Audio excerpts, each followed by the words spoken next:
Agora, presidente, daqui a pouco a gente vai falar sobre seu retorno aí, né? Estava aqui brincando com o Zanini um pouco antes da gente entrar no ar, fazendo a chamada aqui nas redes sociais, que a política é esse espaço, né? Terreno onde é possível morrer e ressuscitar várias vezes, e está aí o senhor que é uma prova disso, né? Murilo Badaró falava isso. Do Murilo Badaró. Mas daqui a pouco a gente chega lá. Eu quero ainda seguir aqui falando já que falamos de Hugo Mota e eleição. Bom, ele precisa, quase que por uma questão de sobrevivência política, por conta da composição do Estado dele, deve fazer ou busca uma aliança ali com o presidente Luiz Inácio Lula da Silva, né? Eu queria que o senhor trouxesse aí, como analista desapaixonado que o senhor consegue fazer ao sentar com os pares e dar um pouco das impressões de para onde está indo. Essa aqui é uma eleição bizarra. Eu não tenho na memória, presidente, sei lá, né? A gente está aí há 9 meses do pleito, um pouco menos, 7 meses do pleito, e você ter pesquisa como a Nexus hoje, BTG Nexus, trazendo um segundo turno 46-46, Lula e Flávio Bolsonaro, né? Queria a sua análise um pouco do que o senhor está vendo aí.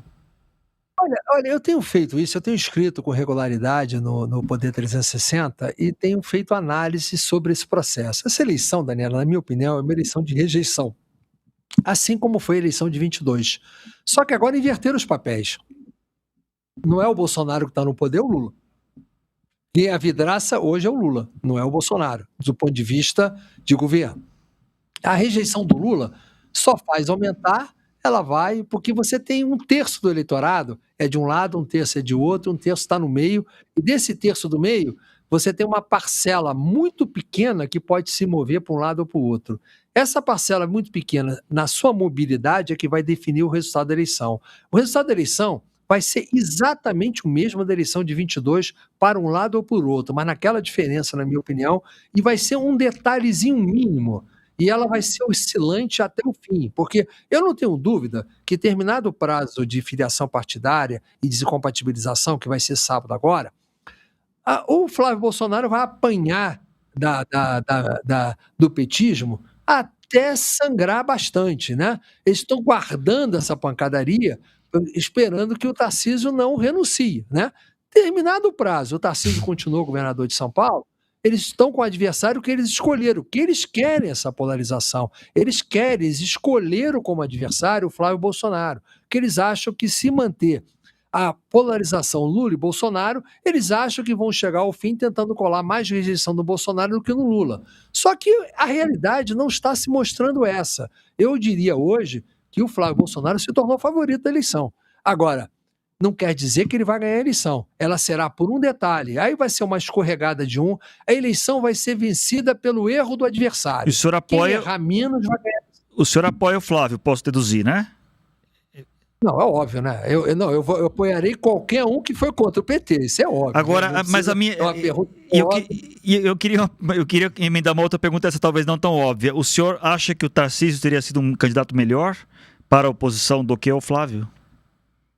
Olha, o Tarcísio talvez fosse um candidato melhor para poder obter esse terço, que não é o terço de cada lado. Mas, em compensação, se fosse o Tarcísio, poderia acontecer de surgir um Pablo Marçal nacional. Uhum. E esse Pablo Marçal nacional poderia fazer o mesmo que o Pablo Marçal ia fazer em São Paulo. Que o Pablo Marçal só não chegou ao segundo turno e ganhou a eleição em São Paulo porque ele cometeu aquele erro na sexta-feira de noite. Se ele não faz aquela barbaridade, ele era o prefeito de São Paulo. Se não tivesse sido caçado por qualquer outra coisa. Ainda bem que o senhor chamou de barbaridade, porque foi muito abaixo ali de qualquer linha da cintura. Não, claro. Não, mas, Daniela, eu nunca defendi nada que não fosse o correto, né? O embate normal, eu nunca defendi nada diferente disso. Então é uma barbaridade que ele fez mesmo e mereceu ter o resultado que teve. Agora a gente não pode deixar de entender que existe um radicalismo de um lado que não se sente representado por aqueles que não fazem a verbalização daquele discurso. O que o Flávio está fazendo de diferente? Ele consegue fazer ele está procurando fazer isso, eu estou vendo. Ele não está indo para o discurso ideológico radical, ele está indo para o discurso do que seria o Tarcísio. E aí, essa direita mais radical, esses que são os Pablos Marçais da vida, não tem coragem, por ser um Bolsonaro, de criar uma alternativa de outside, entendeu? Perfeito.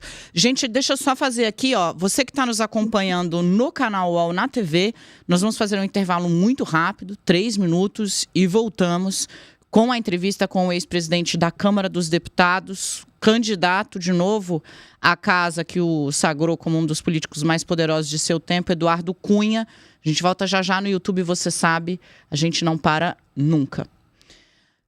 Presidente, eu quero aproveitar ainda esse pedido de análise desapaixonada. O senhor acha justa a rejeição que Lula vem amealhando? Porque, veja, Jair Bolsonaro, a essa altura do campeonato, havia legado ao país 700 mil mortos numa pandemia, onde deu declarações desastrosas sobre o combate à Covid-19, deu declarações desastrosas a respeito da vacinação, havia uma presença de pessoas mal preparadas, né, num pedaço importante do governo. O ministro Pazuello, hoje deputado também, tirava a máscara para poder ouvir melhor a pergunta. Era um negócio tosco, perdão. E era ministro da Saúde. Foi dessa forma que chegou onde chegou. Por que o governo Lula está amealhando uma rejeição tão alta, sem, digamos, coisas tão evidentemente, tão flagrantemente equivocadas? Ô, Daniela, o Lula só ganhou a eleição em 22 porque enfrentou esse quadro. Se não fosse esse quadro, o Lula jamais voltaria à presidência. Não teria a menor chance, a rejeição dele, tudo que passou, esse quadro, enfim. Não vou entrar, criticar nem defender o quadro. Eu quero dizer o seguinte, a rejeição que o Bolsonaro estava naquele momento, essa rejeição foi que permitiu que o Lula voltasse. Se tivesse qualquer outro candidato, o Lula teria perdido a eleição. E agora, passado o tempo, vamos dizer o seguinte, tirou um inchaço daquela rejeição daquele momento do Bolsonaro. Então, você está tendo a fotografia do Lula como se via o Lula depois dos episódios todos que tiraram o PT do poder. Então, na verdade, você está deixando assim, o rei ficou nu, vamos dizer assim, com uma expressão... Estão vendo ele como ele é, ele está com uma fadiga. Você repara bem, você teve um cenário de crises. O que aconteceu? No início do ano passado, começou aquela crise do Pix. Aí ele foi no nível mais baixo. Aí veio as bobajadas do Eduardo Bolsonaro, com aquela confusão, ele conseguiu ressuscitar. Quando ele estava no auge disso, ele tomou uma invertida, e eu diria uma coisa para você, eu acho que ele tomou invertida desde a hora que ele sentou com o Trump, porque ele perdeu o discurso da soberania e não conseguiu conquistar o outro lado. Então, a gente vê que são coisas irônicas, que bastou tirar aquilo que estava sustentando no momento, ele perde.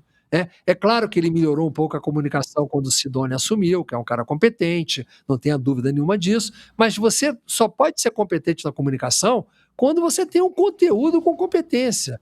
Você tem uma fadiga do modelo do PT que ninguém aguenta mais. Esse universo que a gente tem de toda hora tentar comprar o voto com mais benefício, aumentando imposto, esse troço é a mesma política, são os mesmos programas.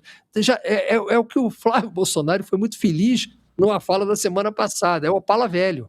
E o Lula, quando respondeu com o pai está no desmanche, mas não é o pai que vai disputar a eleição com ele, é o filho. Perfeito. Se o pai desmanchou, o Opala velho está enfrentando um carro novo. Então, ele está sem maneira de reagir a esse processo. Então, eu acho que a fadiga dele ela foi simplesmente disfarçada por aquele momento que o Bolsonaro representava aquela rejeição. E essa rejeição hoje dele está vista.